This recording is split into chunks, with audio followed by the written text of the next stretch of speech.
Abel Kilumbu, EATV habari, saa moja.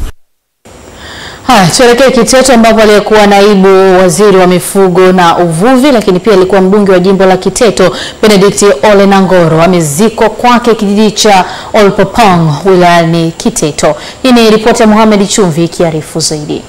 Kiongozi wa familia ambaye pia ni mwanasiasa machachari Christopher Ole Sindika ameeleza kuwa marehemu Ole Nangoro hakuwa mwanasiasa bali alikuwa ni kiongozi wa dini, yani padre, na baadaye kuomba na wazee wa Kiteto agombee nafasi ya ubunge jimbo la Kiteto, na alikataa kwa zaidi ya mara 3 na baadaye alikubali.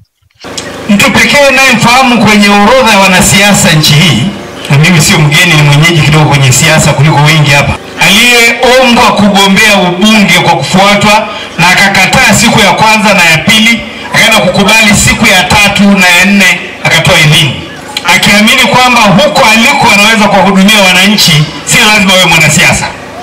Mpaka sasa namfahamu mtu mmoja, Benedict Ngalama Ole Nangoro. Miongoni mwa walioshiriki mazishani pamoja na naibu waziri wa mifugo Ngwas Kamani, naibu waziri wa mambo ya nje na ushirikiano wa Afrika Mashariki James Ole Emilia, naibu waziri wa madini Dr. Steven Kiruswa, pamoja na naibu waziri ofisi ya Rais Management ya utumishi wa umma na utawala bora Regina Ndege. Alisimamia sana haki za wafugaji, ikiwa ni pamoja na haki yao ya maeneo ya kufugia, na alishiriki kikamilifu katika utatuzi wa mgogoro wa ardhi kati ya Kiteto na Ngorongoro. Miaka 91 wafugaji walikuwa hawajajua maana ya kuuza ardhi. Leo hii tumepata viongozi ambao wanatafuta wenyekiti wa kijiji, kwa wajumbe wa serikali za vijiji.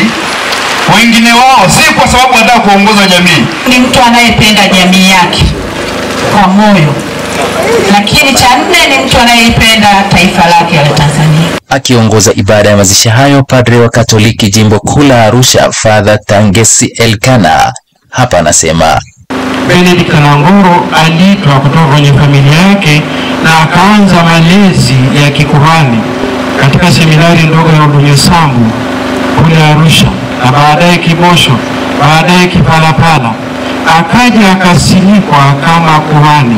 Na baadhi ya wananchi wilayani Kiteto wakizungumzia msiba huo, nao wanasema alikuwa anatulazimisha sisi watoto, yani lazima usome mtoto.